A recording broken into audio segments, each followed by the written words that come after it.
स्वागत है आप सभी लोगों का मेरे चैनल साइंस टू टेक्नोलॉजी में।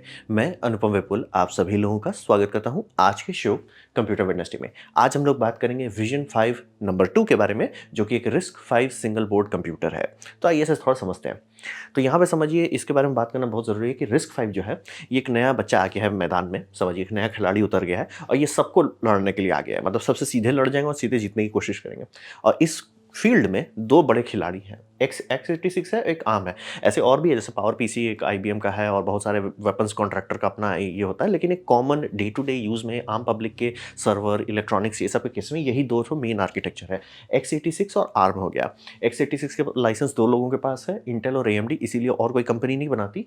और आर्म का आर्म्स लिमिटेड के पास है, वो सेल करती है, इसीलिए आपको कॉलकॉम से आर्म का प्रोसेसर मिलता है या आपको सैमसंग से एस्केनोस मिलता है, वो आर्म होल्डिंग से पैसा लिया जाता है। मतलब उनसे डिज़ाइन लेके उनको ये देते हैं, आप रॉयल्टी देते हैं।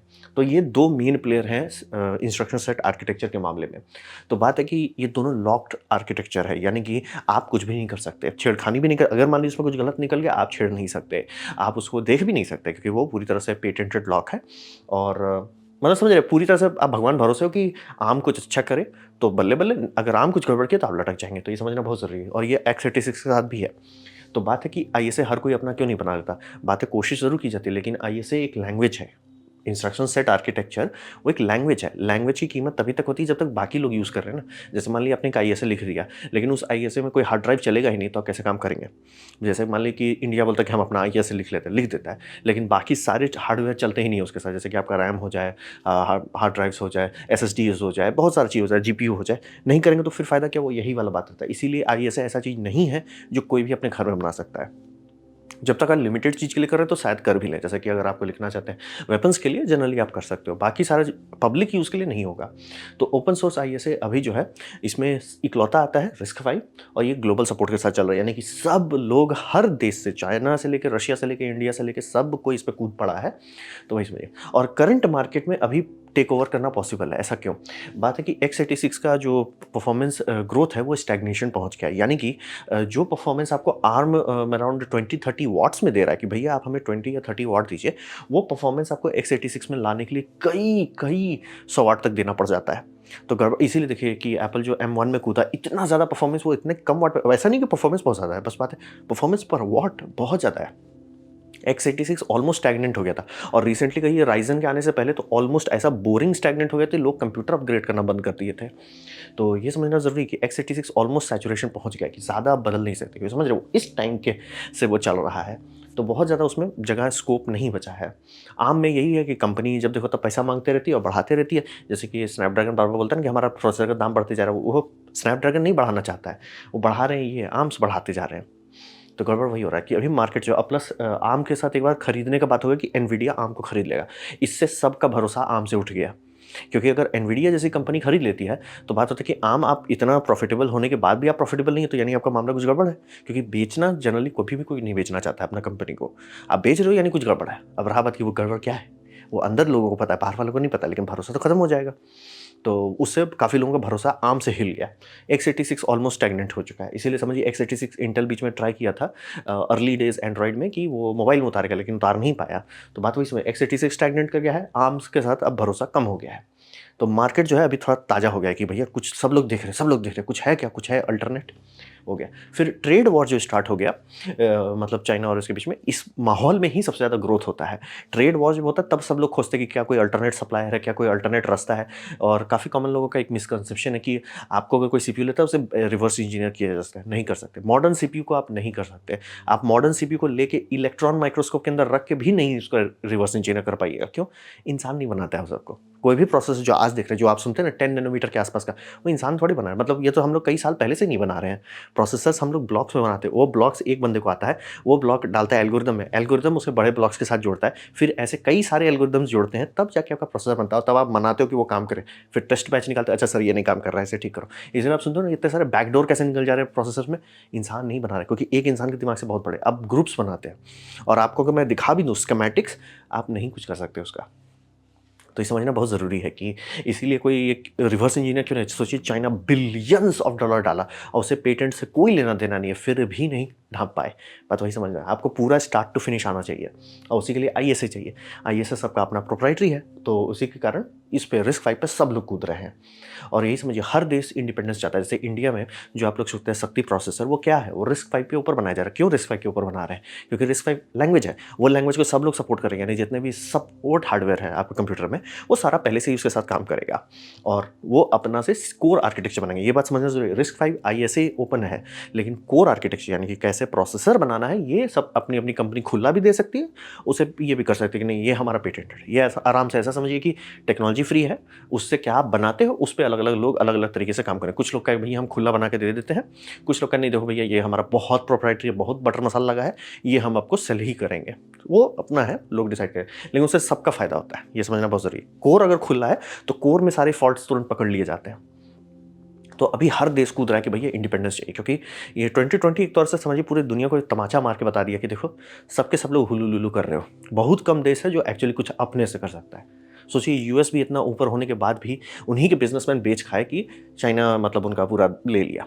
तो समझना बहुत जरूरी है कि अभी सब देश कूद रहा है इंडिपेंडेंस चाहिए, और बिना माइक्रोचिप के तो दुनिया चलेगी नहीं।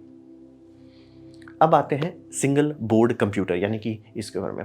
अब रहा बात की जो मैं बोल रहा हूँ RISC-V, ये बहुत टाइम से मार्केट में है, पिछले 5 साल से लोग खट रहे हैं इसके पीछे, और उससे भी ज़्यादा टाइम से।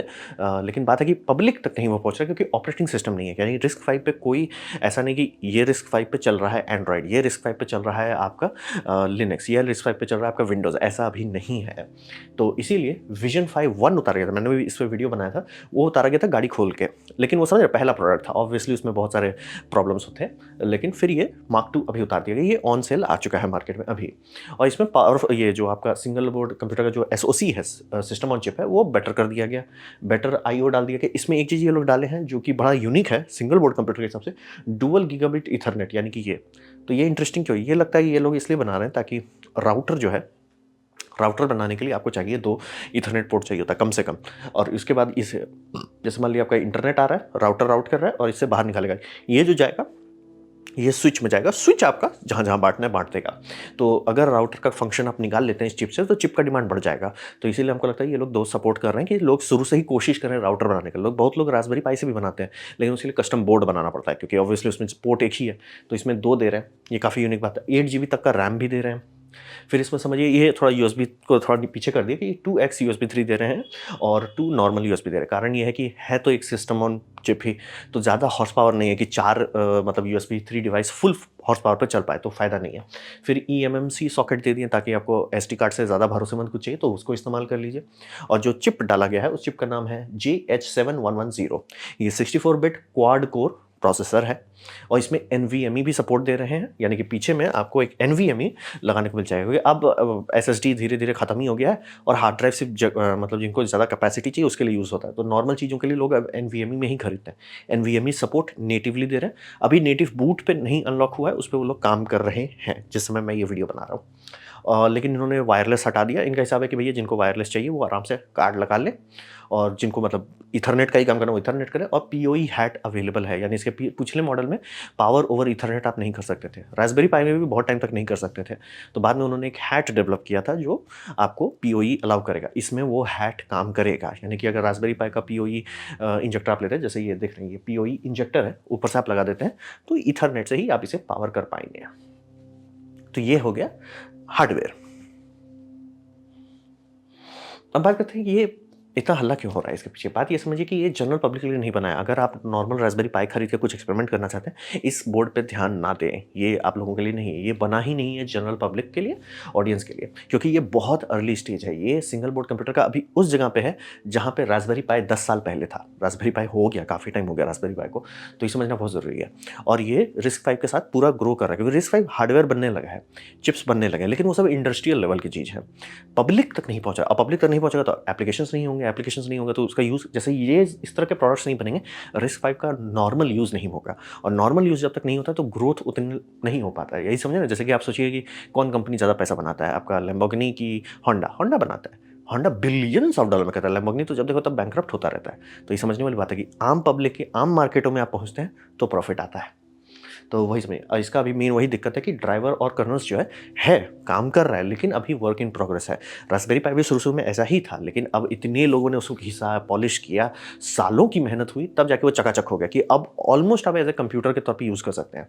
लेकिन इसके साथ अभी ये नहीं है, इसीलिए मैं बोल रहा हूँ आम पब्लिक के लिए नहीं है ये। और ये लोग कोशिश क्या कर रहे हैं कि एक हेल्दी कम्युनिटी बना दें। क्योंकि बात ये समझिए कि ये लोग खुद से सब चीज़ नहीं कर सकते। मतलब जो कंपनी इस फिजिकल बोर्ड को बना रही है, फिजिकल चिप बना रही है, वो बहुत कोशिश करेंगे कर्नल्स को लिखने का, ड्राइवर्स लिखने का, लेकिन दुनिया इतना कॉम्प्लेक्स है, इतना सारा लेयर है कि खुद से नहीं कर पाएंगे। तो इसीलिए कम्युनिटी चाहिए। और रास्पबेरी पाई के साथ भी वही हुआ कि रास्पबेरी पाई सक्सेसफुल सिर्फ कम्युनिटी के चलते है। कम्युनिटी हटाइए, रास्पबेरी पाई का कोई मतलब नहीं। और इसीलिए रास्पबेरी पाई के जितने भी क्लोन बने सब पिट गए, क्योंकि हार्डवेयर सब बेटर दे देते थे। क्योंकि हार्डवेयर तो कोई भी देख सकता है ना कि अच्छा आपका एसओसी का इतना हॉर्स पावर है, मैं उससे ज़्यादा लगा दूँ। आप USB 2 दे रहे हो, मैं USB 3 दे रहा हूँ। आप HD दे रहे हो, मैं 4K दे रहा हूँ। ये सब तुरंत कर सकते हैं सर। सॉफ्टवेयर सपोर्ट इकोसिस्टम, कितने लोग हैं जो बैठ के आपका डीबग करते हैं, कितने लोग हैं जो उसमें अलग अलग ऐप्स को पोर्ट करते हैं, कितने लोग हैं जो एमुलेटर्स बनाते हैं उसके लिए। तो वहीं पे बात बन जाता है और यही कोशिश किया जा रहा है। ये बोर्ड जो है वो अर्ली है, क्योंकि होता है ना चिकन और एग सिचुएशन की आप बेचे ही नहीं हो, कोई डेवलप कैसे करेगा उसके लिए। तो ये उन लोगों के लिए कि डेवलपर्स लोग इस पर छिड़िए, आप खरीदिए और इस पर ट्राई कीजिए। RISC-V पे आप हाथ लगा के देखिए। अब वही समझिए कि RISC-V को ज़रूरत है लोगों की, अगर वो स्मार्ट है। मतलब आम पब्लिक को अगर खरीद लेते हैं ठीक है कीजिए। और रहा बात जिस स्पीड से काम हो रहा है, मतलब कि ये लॉन्च हुए 4-5 महीना हुआ, कुछ महीना पहले तक इसमें मतलब ढंग से बूट करने में बैंड बज रही थी, अभी आराम से बूट हो रहा है। तो देखते देखते हो भी सकता है कि आप खरीद भी लें और बेसिक अगर आप काम करना चाहते हो तो कर भी लें। लेकिन ये लोग चाह रहे हैं और उस तरह के लोगों के पास पहुंचना ना जो कर्नल लेवल पे उतर सकेंगे। अच्छा भैया आपका ये गड़बड़ हो रहा है, अच्छा इसलिए इसमें ग्राफिक्स ड्राइवर नहीं चल रहा, अच्छा उसमें ये दिक्कत हो रहा है। समझ रहे, स्मार्ट लोगों की अभी बहुत ज़रूरत है।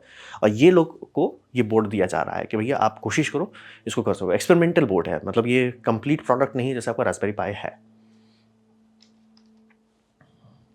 अब बात करते हैं कम्युनिटी का। तो कम्युनिटी यहाँ पे समझना बहुत ज़रूरी है, क्योंकि हर कंप्यूटर में बहुत सारा लेयर होता है। ये 1990s का कंप्यूटर नहीं है जो 4-5 लोग गैराज में बना ले।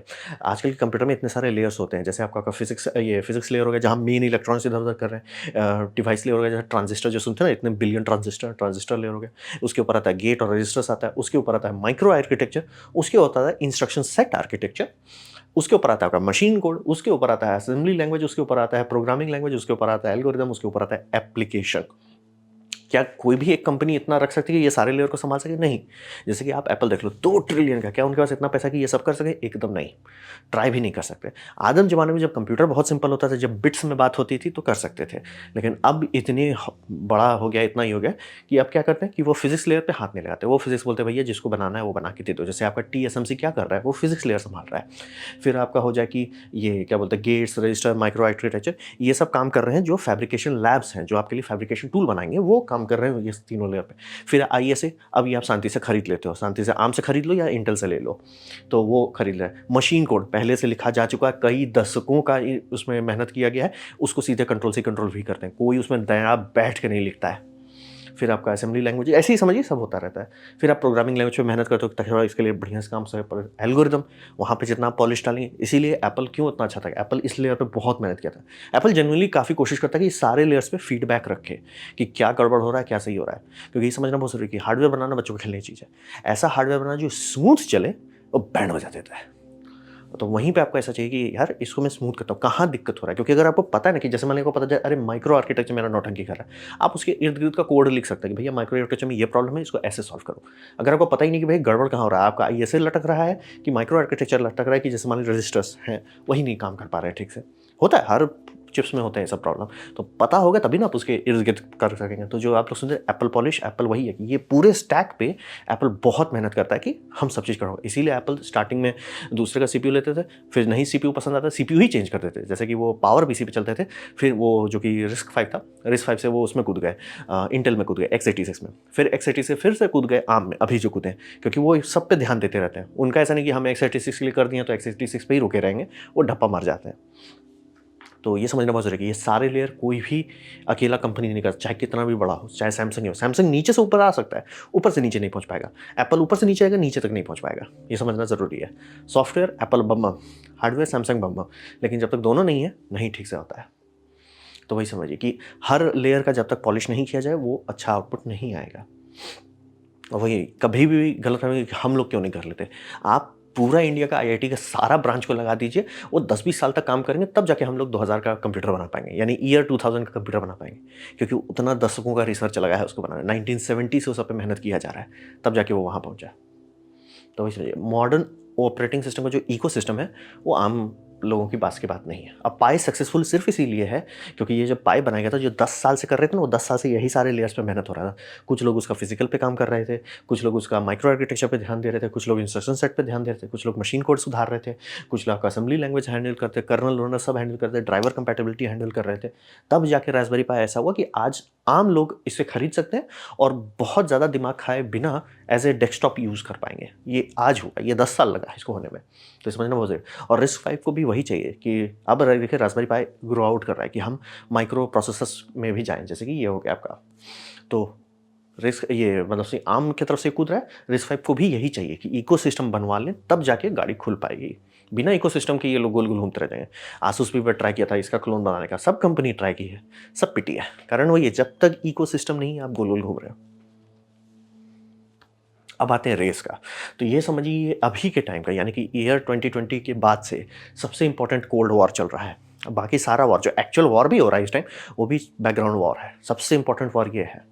कारण क्यों? क्योंकि ये समझिए इसमें बहुत सारी चीज़ स्टेक पे लगा हुआ है। पहला, इंटेलेक्चुअल प्रॉपर्टी। जब मैंने आपको बताया ना कि कोशिश सब कंपनी कर रही है कि अरे हम ले लेते हैं, हम ढांप लेते हैं। नहीं ढांप सकते सर, इंसान तो पहली बात बनाया नहीं है, मशीन चाहिए, मशीन से बनाया जाता है। मशीन से मशीन, अब पता चला 4-5 लेयर होते हैं मशीन के। ऐसा भी नहीं कि एक मशीन सब बना रहा है, एक एल्गोरिदम इधर कर रहा है, एक लेयर उधर कर रहा है, एक उधर कर रहा है, बहुत बहुत ज़्यादा लेयर्स है, चाह के भी नहीं ढांप सकते। तो वो हो गया। फिर फैब्रिकेशन हो गया, जिसके ताइवान के पीछे क्यों पड़ा हुआ है मतलब चाइना। पहला तो हुलुलुलु करने के लिए, दूसरा है कि भैया उनके पास सेमी कंडक्टर एबिलिटी है। फिर भविष्य, किसी भी देश का भविष्य सिर्फ इसी बात पे है कि क्या उसके पास टेक्नोलॉजी है कि नहीं। अगर टेक्नोलॉजी नहीं है, कल कोई नहीं टिकने वाला। तो समझ लीजिए हर देश होड़ लगा के कूदा हुआ है। और वैसे रशिया और चाइना पैसा पानी की तरह बाहर है RISC-V में, क्योंकि चाइना ट्राई किया, रशिया भी ट्राई किया, सब लोग अपना कि हम अपना बना लेंगे, ये कर लेंगे, सब पिट गए। लेकिन जब ऐसे उतरा कि भैया हम अपना ओपन सोर्स दे रहे हैं RISC-V, तो इनके पास दोनों के पास फायदा है कि मान लीजिए रशिया जो उस पर काम कर रहा है, वो काम चाइना को भी मदद करा, बोले तो चाइना को तो फायदा उठ गया। नहीं, चाइना भी मेहनत करेगा, उसका मेहनत का फायदा रशिया को मिलेगा, और ये दोनों का फायदा USA उठा लेगा कि हाँ भैया। लेकिन ओपन है सर, ओपन है सर, आप क्या कर रहे हो हम आराम से लेंगे, हम आराम से समझ जाएंगे आप क्या कर रहे हो, क्या सही कर रहे हो, क्या गड़बड़ कर रहे हो, हम सीखते जाएंगे। ओपन है, कोर लेवल पे ओपन होने का यही फायदा है। जैसे लिनक्स क्यों सक्सेसफुल है, ओपन है, सबको पता है, और सब इसीलिए लोग उस पर मेहनत करते हैं कि भैया मेरा मेहनत कहीं बर्बाद नहीं होगा। आप सिर्फ लिनक्स का एक छोटा सा हिस्सा सुधारिए, कोई टेंशन नहीं है सर। आपने सुधार दिया, डाल दिया, लिनक्स थोड़ा सा बेटर हो गया, 10 लोग और ऐसे ऐसे काम करेंगे, देखते थे पूरा लिनक्स बम हो जाता है। वही समझिए, रशिया चाइना पूरा पैसा इस पर डाल रही है। रशिया का CPU उन्होंने बनाया है जो RISC-V पे है। ये चाइना, अब चाइना एक्चुअली सेल कर रहा है, मतलब माइक्रो कंट्रोलर जो RISC-V पे बने हुए हैं वो सेल कर रहा है। तो उससे क्या बात होता है, बात ये वो सस्ता है आम से। यानी कि अभी आपका कोई वॉशिंग मशीन हो या आपका स्टेबलाइजर हो, इन्वर्टर हो, ये सब में जनरली आम के प्रोसेसर लगे रहते हैं, वहाँ पे RISC-V पहुँच रहा है। चाइना लिटरली, इसका मैंने नीचे एक वीडियो दिया, 10 सेंट का एक चिप है, चिप बेसिक चिप, वो सब चिप समझ लिया आपका इंटीग्रेटेड इलेक्ट्रॉनिक्स में यूज़ होता है। वो सारे चिप चाइना धड़धड़ा के बना रहा है, धड़धड़ा के, और दाम कम है। क्यों कम है? लाइसेंस नहीं देना है। तो वही समझिए कि ये जो कोल्ड वॉर चल रहा है बैकग्राउंड में, बहुत इंपॉर्टेंट है, बहुत बहुत ही इंपॉर्टेंट है। क्योंकि कहने का वो ईरान कैसे कर ले रहा है, भाई सब ढांपा हुआ माल है। ये लिटरली रशिया का इतना बुरा हालत हो गया कि वो वॉशिंग मशीन से निकाल रहे, भैया चिप निकालो, क्योंकि बोल रहे हैं चिप सब में सेम ही लगता है, ISA सबका सेम ही होता है। तो यहीं पे जो कंट्री इस पर ढंग से कूद रहा है, ढंग से इसको डेवलप कर रहा है, पूरा इकोसिस्टम बात कर रहा हूँ, वो आगे जा पाएगा। जो नहीं करेगा वो लटक जाएंगे। वेस्ट को बोल रहे हैं, वेस्ट को कोई दिक्कत नहीं है कि भैया रशिया और चाइना कर रहे हैं, उनको पता है कि ये दोनों अपने से नहीं कर सकते। जब तक ये दोनों करेंगे उनका फ़ायदा भी हम भी उठाएंगे, और हम तो खुद ही मेहनत कर रहे हैं। हम 10 साल पहले से वो उनके कॉलेज में चल रहा था, तो सारा गाड़ी चल रहा था धड़ाधड़ा के। अब प्राइवेट प्लेयर की बात करते हैं, ये तो देश लेवल पे बात हो गया। अब प्राइवेट प्लेयर बात करते हैं। ये अभी एक SoC है, ये SoC इस्तेमाल होता है आपके NAND फ्लैश को हैंडल करने के लिए। ये आपका वेस्टर्न डिजिटल खरीदा, बनाया, डेवलप किया, और इसे अपने हार्डवेयर में सेल कर रहा है। अभी वेस्टर्न डिजिटल के बहुत सारे हार्डवेयर में ये चिप लग चुका है जो RISC-V पे है। आगे RISC-V मतलब हो सकता है कि आपके पास जो लैपटॉप हो या डेस्कटॉप हो, या कल आप किसी सर्वर में काम करें, उसमें RISC-V का प्रोसेसर ऑलरेडी पहुंच चुका है। क्यों किया वैसा? क्योंकि वो इन हाउस बनाते हैं सारे, मतलब SSD में, हाई पावर SSD में खासतौर पे कंट्रोलर चिप का खेल है। कंट्रोलर चिप बढ़िया, बम बम। कंट्रोलर चिप बढ़िया नहीं है, कोई मतलब नहीं। NAND फ्लैश का उतना कोई बड़ी बात नहीं, वो बहुत सारी कंपनी बनाती है, लेकिन कंट्रोलर चिप पूरा बटन मसाला वहीं जाता है। कंट्रोलर चिप खुद से डेवलप करने में बहुत पैसा लगता है। मतलब आँख मूंदी है और पैसा बाहर नहीं दीजिए। तो ये लोग बोले कि भैया खुद से उतना पैसा खर्च करें, और रहा बात कि हम कोई डिफेक्ट छोड़ सकते हैं, कितने लोग होंगे, 10 लोग होंगे, 100 लोग होंगे, 1000 लोग होंगे, कोई ना कोई डिफेक्ट छूट जाएगा। तो रिस्क फाइव में क्या है, 10,000 लोग काम कर रहे हैं, बेस लेवल एकदम बम बम है, समझ रहे, नींव सॉलिड है, उसके ऊपर इन्होंने अपना बना लिया। और ये और लोगों से शेयर कर रहे हैं कि हमने ये किया, ये सही चल रहा है, ये गलत चल रहा है, ये हमारा प्रोप्राइटरी है, ये आपका ओपन दे रहे हैं, समझ रहे, सब मिल बांट के खा रहे हैं। तो ये हो गया। ये आपका सही है, सैमसंग अब कोशिश कर रहा है कि रिस्क फाइव से 5G के मोडम्स बनाए, ताकि वो आम को उसके लिए जो पैसा दे रहे हैं वो भी हटाते चले जाए। सब कंपनी टूटी हुई है इस पे, ये समझना बहुत ज़रूरी है कि कंट्रीज़ तो इसका वैल्यू समझ चुके हैं, इसीलिए बोला इंडिया जो रिस्क फाइव पे मेहनत कर रहा है, कारण वही है कि इंडिया कल आगे बढ़ सकता है कि नहीं, वो सिर्फ इस बात पे कि क्या इंडिया कल को अपना आईसी बना सकता है कि नहीं। अगर नहीं बना सकता, गोल गोल गोल गोल घूमते रहिए। तो समझना, अब प्राइवेट कंपनी, जैसे अगर मान लीजिए मैं ब्लू स्टार में होता, तो मैं तो सीधा एक ब्रांच खोल देता है इसके लिए कि भैया रिस्क फाइव में जितनी चीज़ बन रहे हैं सब पे धड़धड़ा के ध्यान दो, क्योंकि कल हर किसी को चाहिए इंटरनेट ऑफ थिंग्स डिवाइस। उसके लिए आपको ऑपरेटिंग सिस्टम चाहिए, ऑपरेटिंग सिस्टम के लिए फुल फ्लेज सीपीयू चाहिए। फुल फ्लेज सीपीयू अगर आम से लेंगे लुट जाएंगे। ऐसा नहीं कि नहीं खरीद सकते, ऑब्वियसली आम बेचना ही चाहते हैं तो इसलिए दाम बहुत ज़्यादा नहीं रखता, लेकिन रिस्क फाइव रखता है, दाम कम रहेगा। और दूसरी बात, आप खुद से डेवलप भी करवा सकते हैं उसको। तो बहुत सारा इसमें ऑप्शन है, और कल का गेम जो होने वाला है उसमें वही जीतेंगे जिनके पास इन हाउस कंट्रोलर है सिलिकॉन का। जैसे कि एप्पल क्यों इतना आगे धड़धड़ा के फिर से बढ़ने लगा, उनका लैपटॉप लिटरली चौक बन गया था, तो क्यों फिर से आ गए, एम चिप के कारण। एम चिप क्या है, in house silicon. In house silicon ही कल का भविष्य है। कल को अगर सैमसंग आगे बढ़ पाता है तो क्यों होगा, क्योंकि वो सिलिकॉन को अपने से कंट्रोल कर रहा है। वैसे सारा फ्रंटियर आने वाले टाइम में वही है कि सिलिकॉन पे आपका कंट्रोल है कि नहीं। आप मार ओला का स्कूटी बना लिया, सिलिकॉन किसका है सर, सिलिकॉन किसी बाहर से ढांपे हुए हैं, ढांपे मतलब आप खरीदे हुए, लेकिन है तो बाहर का ना सर। लटक जाएंगे सप्लाई चेन, क्योंकि 2020 सिखाया पूरी दुनिया को। तो ये समझना बहुत जरूरी है, ये बहुत इंपॉर्टेंट रेस है और बहुत धड़ धड़ करके सब लोग भाग रहे हैं, लेकिन फायदा सभी का होगा क्योंकि ओपन सोर्स है। तो ये एक अच्छा चीज़ डेवलपमेंट हो रहा है, कंपटीशन के कारण एक अच्छा डेवलपमेंट हम लोग के फ्यूचर में आने वाला है। तो ये था मेरा प्रेजेंटेशन, रिस्क फाइव का जो सिंगल बोर्ड कंप्यूटर अभी मार्केट में उतारा गया, क्यों वो इतनी बड़ी बात है। उम्मीद करता हूँ आपको अच्छा लगा, कुछ सीखने मिला, कुछ समझ में आया। अगर ऐसा है लाइक कर दे, दोस्तों शेयर कर दें, उससे मेरा काफ़ी भला होगा। नहीं अच्छा लगा, नहीं पसंद आए, कोई बात नहीं, आप डिसलाइक दबा सकते हैं। मैं कहूँगा डिसलाइक 2 बार दबाएं, उससे मुझे पता चलो कितना ना पसंद हुआ। मैं आपसे कहूँगा कि कमेंट लिखे, मैं हर कमेंट को पढ़ने की कोशिश करता हूँ। आपसे कहूँगा सब्सक्राइब कीजिए, बेल दबाइए अगर आप फ्री हैं तो। आपने वीडियो देखा जानकर मुझे बहुत खुशी हुई। धन्यवाद।